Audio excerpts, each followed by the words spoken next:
सबको, मेरा नाम प्रेरणा है। मैं कक्षा 9वीं की छात्रा हूँ। आज मैं आप सबके सामने एक बहुत ज़रूरी विषय पर चर्चा करने आई हूँ कि हम सब अपने संविधान के मूलभूत अस्तित्व की रक्षा कैसे कर सकते हैं। संविधान हमारे देश का सबसे बड़ा कानून है। इसे हम भारत का दिल भी कह सकते हैं। जिस प्रकार हमारे शरीर में दिल धड़कता है, उसी प्रकार हमारे देश को चलाने के लिए संविधान काम करता है। संविधान ने हमें कई अधिकार दिए हैं, जैसे जीने का अधिकार, बोलने का अधिकार, शिक्षा का अधिकार आदि। इसके साथ साथ संविधान ने हमें कई कर्तव्य भी दिए हैं, जिनका हमें पालन करना चाहिए। अब सवाल यह है कि हम संविधान के मूलभूत अस्तित्व की रक्षा कैसे कर सकते हैं। इसका जवाब बहुत सरल है। जब हम अपने कर्तव्यों और अधिकारों का पालन करते हैं, तब हम अपने संविधान की रक्षा करते हैं। हम संविधान की रक्षा इन तरीकों से कर सकते हैं। पहला, हमें हमेशा सच्चाई और ईमानदारी का साथ देना चाहिए।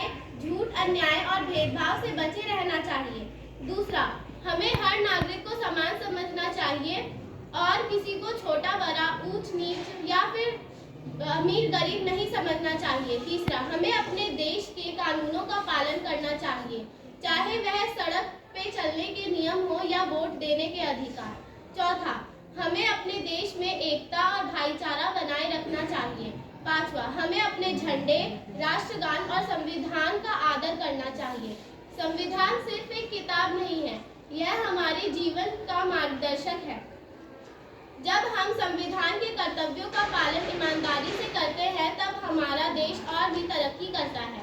संविधान की रक्षा करना केवल सरकार का काम नहीं है, बल्कि यह हम सभी नागरिकों का कर्तव्य है। अंत में मैं आपसे यही कहना चाहती हूँ कि संविधान के कर्तव्यों का पालन करना हम सभी नागरिकों का कर्तव्य है। तो आइए वादा करें कि हम सभी इसको अच्छे तरीके से निभाएं। इसी आशय के साथ मैं अपना भाषण यही समाप्त करने जा रही हूँ। धन्यवाद।